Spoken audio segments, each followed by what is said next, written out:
रतनगढ़ गांव में हीरालाल नाम का एक अमीर सेठ अपनी पत्नी मधु और अपने 2 बेटों के साथ रहता था और वो बड़ा ही कंजूस था और साथ ही साथ वो अपने आसपास के लोगों को ब्याज पर पैसे भी दिया करता था और वो कोई दान धर्म नहीं किया करता था और वही उसकी पत्नी जरूरतमंद लोगों की मदद किया करती थी। सुनो जी, आज बाजार से कोई अच्छी और ताजा सब्जी लेकर आना। ठीक है, मैं भी सब्जी लेकर आता हूँ, तुम बाकी की तैयारी करो। ऐसा कहकर हीरालाल सब्जी लेने चला जाता है। थोड़ा आगे चलते ही उसी गांव का एक व्यक्ति मिलता है। प्रणाम मालिक, मुझे आपसे कुछ कहना है। हाँ भाई राजू, बोलो क्या कहना है। मालिक, मैं इतने दिन शहर में नौकरी कर रहा था, लेकिन वहाँ फैक्ट्री में आग लगने की वजह से हम सबको काम से निकाल दिया गया है। मेरे पास जो पैसे थे वो सब खत्म हो चुके हैं। आप मुझे कुछ पैसे उधार दे देते हो, आपकी बहुत बड़ी मेहरबानी होती। जैसे ही मेरे पास पैसे आएंगे मैं आपको पैसे लौटा दूंगा। ठीक है, मैं तुम्हें पैसे दे दूंगा, लेकिन तुम्हारे पास गिरवी रखने के लिए क्या है? बिना कुछ गिरवी रखे मैं पैसे नहीं दूंगा। मालिक, मेरे पास गिरवी रखने के लिए कुछ भी नहीं है। मेरे पास जो कुछ भी था मैं वो सब पहले ही गिरवी रखवा चुका हूँ। अगर तुम्हारे पास गिरवी रखने के लिए कुछ भी नहीं है तो मैं तुम्हें कुछ नहीं दे सकता। जाओ यहाँ से। मालिक, मैं आपके आगे हाथ जोड़ता हूँ, मुझ पर दया कीजिए। मेरे बीवी बच्चे भूख से तड़प रहे हैं। मुझे नौकरी मिलते ही मैं आपके सारे पैसे लौटा दूंगा। दया कीजिए मालिक। अगर मैं ऐसे ही गांव वालों की मजबूरी सुनता रहा तो मुझे भी तुम्हारी तरह एक दिन भीख मांगना पड़ेगा। जाओ यहाँ से। इस तरह राजू की कई बार विनती करने पर भी किशन ने पैसे देने से साफ इनकार कर दिया और उसे वहाँ से भगा दिया और सेठ सब्जी लेकर अपने घर चला गया। क्या हुआ जी, आज आप क्या सब्जी लेकर आए हो और आपको आने में इतनी देर कैसे हो गई? बाजार में मुझे केवल लौकी ही ताजा लग रही थी, इसलिए मैं लौकी लेकर आया हूँ। और रास्ते में क्या है ना कि मुझे राजू मिल गया था। वो मुझसे कुछ पैसे मांग रहा था, लेकिन उसके पास गिरवी रखने के लिए कुछ नहीं था, तो मैंने उसे पैसे देने से मना कर दिया। इसलिए मुझे आने में थोड़ी देर हो गई। आप कितने कंजूस हो। सच बोलो ना कि बाजार में बाकी सब्जियाँ महंगी थी, इसलिए आप लौकी लेकर आए हो। और ये सब छोड़ो, आप राजू की थोड़ी मदद कर देते तो क्या हो जाता? आप ये तो सोचो, भगवान ने अपन को मदद करने वाला बनाया है, तो अपन को किसी गरीब की मदद करने में क्या अर्ज है? आज आपने ये अच्छा नहीं किया। अरे कोई पैसे कोई पेड़ पे थोड़ी लग रहे हैं। मैंने भी तो ये पैसे बहुत मेहनत से कमाए हैं। अगर मैं ऐसे ही लोगों की मदद करता रहूंगा तो मैं खुद ही एक दिन रोड पर आ जाऊंगा। आपसे तो कुछ कहना ही बेकार है। फिर थोड़ी देर बाद मधु हीरालाल से छुपकर राजू के यहाँ आ जाती है। अरे ओ राजू, क्या तुम घर पर हो? बाहर आओ। जी मालकिन, बताइए क्या हुआ? तुम्हें कुछ पैसों की जरूरत थी ना, तुम ये पैसे रखो और अपने परिवार का ध्यान रखो। अगर तुम्हें किसी भी चीज की जरूरत पड़े तो तुम मालिक के पास मत जाया करो। आपका बहुत बहुत धन्यवाद मालकिन। भगवान आपका भला करे जो आपने मुझ जैसे गरीब की मदद करी। अरे कोई बात नहीं, ये तो मेरा फर्ज था, लेकिन तुम ये बात मालिक से मत कहना, ठीक है? चलो मैं अब चलती हूँ। फिर मधु वापिस अपने घर लौट जाती है। फिर ऐसे ही कुछ दिन बीत जाने के बाद, सुनो जी, गर्मी का मौसम चल रहा है, अपने गांव के लोगों को पानी पीने के लिए बहुत दूर जाना पड़ता है। तो मैं सोच रही थी कि अपन अपने गांव वालों के लिए पानी का कुआं बनवा दे। अरे मेरे पास इतने फालतू के पैसे नहीं हैं। इससे अच्छा तो मैं पैसे किसी को ब्याज पर दूंगा तो मुझे दूना ब्याज तो मिलेगा। कुआं बनवाने से मेरा क्या फायदा होगा? मधु कुआं बनवाने के लिए हीरालाल को मनाने की बहुत कोशिश करती है, लेकिन हीरालाल कंजूस होने के कारण कुआं बनवाने के लिए तैयार नहीं होता। ये सब छोड़ो और तुम ये बताओ, अभी तक बच्चे फसल बेचकर घर क्यों नहीं लौटे? इससे अच्छा तो मैं खुद ही चला जाता। अरे आ जाएंगे, आप क्यों फालतू चिंता कर रहे हो? अब वो कोई छोटे बच्चे थोड़ी हैं, वो भी बड़े हो चुके हैं। और उधर दोनों भाई फसल बेचकर दोनों अपने घर लौट रहे थे।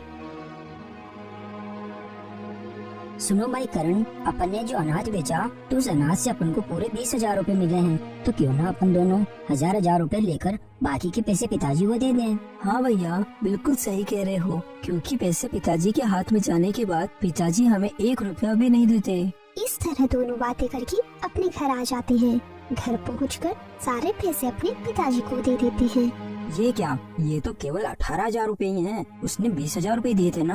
बाकी के पैसों का तुम दोनों ने क्या किया? क्या तुम दोनों ने उन पैसों को खर्च कर दिया? हम पैसे क्यों लेंगे पिताजी, आपसे बिना कुछ पूछे कभी कुछ करे हैं क्या? फसल से सच में केवल 18,000 रुपए ही आए हैं पिताजी। सच में पिताजी, इस बार अनाज का दाम कम हो गया है। एक बोरी के 90 रुपए तो 200 बोरी के कुल मिलाकर 18,000 रुपए है। ये क्या, उसने तो मुझे कहा था कि 100 रुपए बोरी के देगा और थोड़े ही दिनों में बोरी का 10 रुपए दाम कम हो गया। अगर पिताजी आपको हमारे ऊपर विश्वास नहीं है तो आप खुद ही चले जाया करो। आगे से हम दोनों नहीं जाएंगे फसल बेचने के लिए। अरे आप क्यों फालतू दोनों बच्चों को डांट रहे हो? ये दोनों थक गए होंगे, इन्हें थोड़ी देर आराम करने दीजिए। फिर एक दिन रात को, अरे कौन हो तुम और मेरे घर में क्या कर रहे हो? तुम अभी मेरे घर से बाहर जाओ। सेठ हीरालाल, शांत हो जाओ। आज के बाद तुमको हमारे साथ ही रहना है और मैं तुम्हें लेने आया हूँ। अरे ओ, मैं मेरा घर छोड़कर भला तुम्हारे साथ क्यों रहूँगा? मैं तो यहीं रहूँगा। सेठ हीरालाल, तुम ये बातें छोड़ दो। अगर तुम तैयार हो तो चले अपन। अब तुम्हारा यहाँ पर कोई काम नहीं है, तुम मर चुके हो। सेठ हीरालाल, मैं यमराज का दूत हूँ।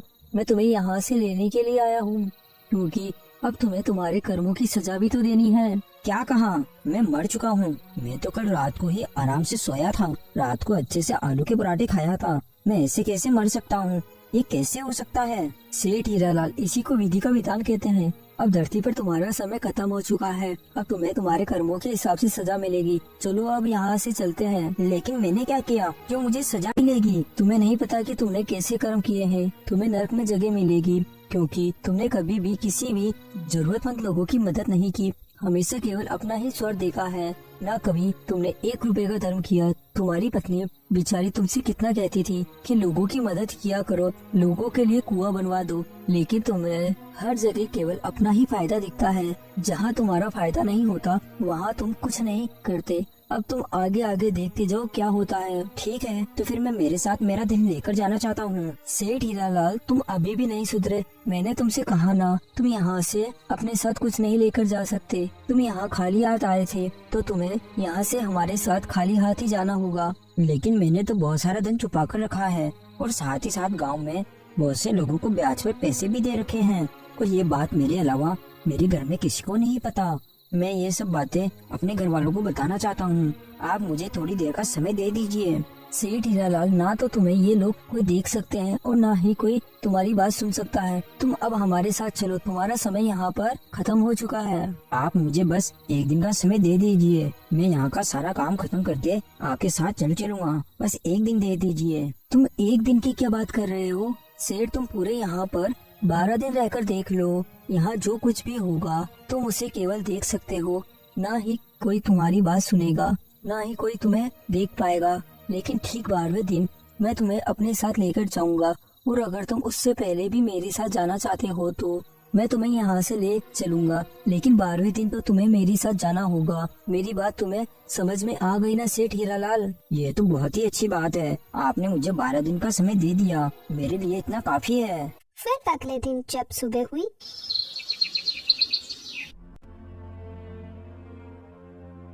अरे आज ही क्या हो गया? आज ही इतनी देर तक सो रहे हैं? सुबह के 7 बज गए फिर भी नहीं उठे। सुनो जी, उठो, क्या हुआ आपको? उठो, सुबह हो गई। अरे अब उठ भी जाओ, 7 बज रहे हैं। अरे इतना उठाने पर भी नहीं उठ रहे, इन्हें क्या हो गया? अरे करण अर्जुन, जरा यहाँ आओ, देखो तुम्हारे पिताजी को क्या हो गया। फिर करण अर्जुन वहाँ आते हैं और अर्जुन अपने पिताजी का हाथ पकड़कर देखता है। माँ, पिताजी इस दुनिया में नहीं रहे। पिताजी हमें छोड़कर चले गए माँ। थोड़ी ही देर में ये बात पूरे गांव में फैल जाती है और गांव वाले सेठ हीरालाल के घर के बाहर इकट्ठा होना शुरू हो जाते हैं। सेठ हीरालाल के परिवार वाले सभी लोग दुखी थे। कुछ दिनों पहले मैंने सेठ जी से पैसे मांगे थे, लेकिन उन्होंने मुझे पैसे देने से साफ मना कर दिया था। लेकिन मालकिन ने मेरी मदद करी थी। तुम्हें क्या लगता है इतने सारे लोग यहाँ पर सेठ जी के लिए आए हैं? नहीं, बिल्कुल नहीं। यहाँ पर सभी लोग केवल मालकिन की वजह से ही आए हैं, क्योंकि मालकिन ही है जो अपने पूरे गांव का भला करती है। लेकिन मैं तो खुश हूँ, ये चले गए, अब मुझे इनका ब्याज भरने की कोई जरूरत नहीं पड़ेगी। देख लिया ना सेठ हीरालाल, तुम्हारे मरने की खबर सुनकर कितने सारे लोग यहाँ आए हैं, लेकिन कोई भी दुखी नहीं है। सब तुम्हारे यहाँ से जाने से खुश है और अब किसी को भी तुम्हारे ब्याज के पैसे नहीं देने पड़ेंगे। आगे आगे देखते जाओ सेठ हीरालाल क्या होता है। तुमने जैसा किया है तुम वैसा ही भरोगे। तुम लोगों को मैंने कितनी बार पैसे दिए हैं, लेकिन तुम दोनों फिर भी मेरे लिए ऐसा बोल रहे हो। तुम्हें जरा भी दुख नहीं है मेरे जाने का। अरे सेठ, अभी रुक जाओ, अभी तुम्हें यहाँ पूरे 12 दिन रुकना है। देखते जाओ लोग तुम्हारे लिए क्या क्या कहते हैं। और इन सब की छोड़ो, तुम अंदर चलकर देखो तुम्हारा परिवार तुम्हारे लिए क्या क्या बोल रहा है। फिर वो दोनों अंदर जाते हैं। सुनो भैया, अब पिताजी के अंतिम संस्कार में कितना खर्चा आ जाएगा? अरे ये कोई समय है ये सब बातें करने का? जो भी आएगा वो आ जाएगा। वैसे भी पिताजी ने वो सारा दिन जमा करके रखा है, तो हमें इसकी कोई समस्या नहीं आएगी। इन दोनों को मेरे जाने का तो दुख बिल्कुल भी नहीं है। इन दोनों को तो बस खर्चे की ही चिंता हो रही है। हीरालाल, इसमें इन दोनों की कोई गलती नहीं है। तुमने भी तो हमेशा बस खर्चे की ही चिंता की है, तो आज ये दोनों भी यही कर रहे हैं। ये सब इन्होंने तुमसे ही सीखा है। अभी तो तुम आगे आगे देखो और क्या क्या होता है। फिर सभी लोग मिलकर सेठ हीरालाल का अंतिम संस्कार कर देते हैं। फिर सभी लोग वापस अपने अपने घर चले जाते हैं। सुनो भैया, मुझे बहुत तेज भूख लग रही है। अब अपने खाने का क्या होगा? क्या अपन को आज पूरे दिन भर भूखा ही रहना पड़ेगा? अरे तुम्हें इतनी जल्दी ही भूख लग रही है क्या? पड़ोस वाली काकी को बोला है, वो भी थोड़ी देर में खाना बनाकर दे जाएगी। इन दोनों को मेरे जाने का बिल्कुल भी दुख नहीं है। इन्हें तो अभी से ही भूख लग रही है, खाने की चिंता हो रही है इन्हें। सुनो करण अर्जुन, जरा यहाँ आओ। सुनो, तुम्हारे पिताजी ने बहुत से लोगों का सामान अपने पास रखा हुआ है, तो तुम आज ही पिछले वाले कमरे को खोलकर जिसमें से जिस किसी का भी सामान है वो सामान उसको लौटा दो। लेकिन माँ, पिताजी ने भी तो उस सामान के बदले लोगों को पैसे दिए थे, तो अपन ऐसे कैसे वापस उन लोगों को उनका सामान दे सकते हैं? देखो बेटा, तुम्हें जो भी चाहिए वो सब मैं तुम्हें दे दूंगी, लेकिन तुम वो सारा सामान जिस किसी का भी हो उसे लौटा दो। ये सब मैं क्या देख रहा हूँ? मेरे मरने पर तो कोई भी दुखी नहीं है, सब मेरी बुराई ही कर रहे हैं। अरे सेठ हीरालाल, ये तो अभी शुरुआत है। ये लोग अभी तुम्हें तुम्हारी बुराई करके याद तो कर रहे हैं, लेकिन कुछ दिनों बाद तो ये लोग भूल ही जाएंगे कि तुम इनके साथ रहते भी थे क्या। इसीलिए कहते हैं कि अच्छे कर्म करो तो लोग तुम्हें याद करेंगे। लेकिन हीरालाल, तुम्हारे खाते में तो केवल सारे पाप ही पाप लिखे हुए हैं। तुमने पूरी जिंदगी में एक भी भला काम नहीं किया है। नहीं, ऐसा नहीं हो सकता। आज से मैं सब लोगों का भला करूँगा। ये सब लोग तो मेरी बुराई ही करते जा रहे हैं। मुझे माफ कर दो। आज से मैं सब लोगों का भला करूँगा। माफ कर दो, मुझे माफ कर दो। क्या हुआ जी, आप इतनी रात को क्यों इतनी जोर जोर से चिल्ला रहे हो? क्या बात है? फिर हीरालाल देखता है कि अभी जो कुछ भी उसने देखा वो एक सपना था। ये देखकर वो बहुत खुश होता है।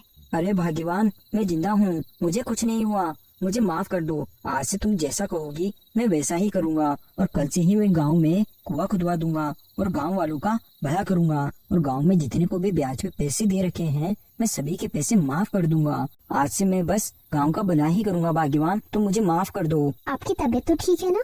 आप ये क्या बोल रहे हो? आप और दान धर्म करोगे? फिर हीरालाल सारी बात अपनी पत्नी मधु को बता देता है, और अगले दिन सुबह होने पर सेठ हीरालाल कुआं बनवाने का काम शुरू करवा देता है और जरूरतमंद लोगों की मदद करने लगता है। तो दोस्तों, हमें इस कहानी से यही सीख मिलती है कि जैसे कर्म हम करेंगे वैसा ही फल हमें मिलेगा, और यही जीवन का सत्य है।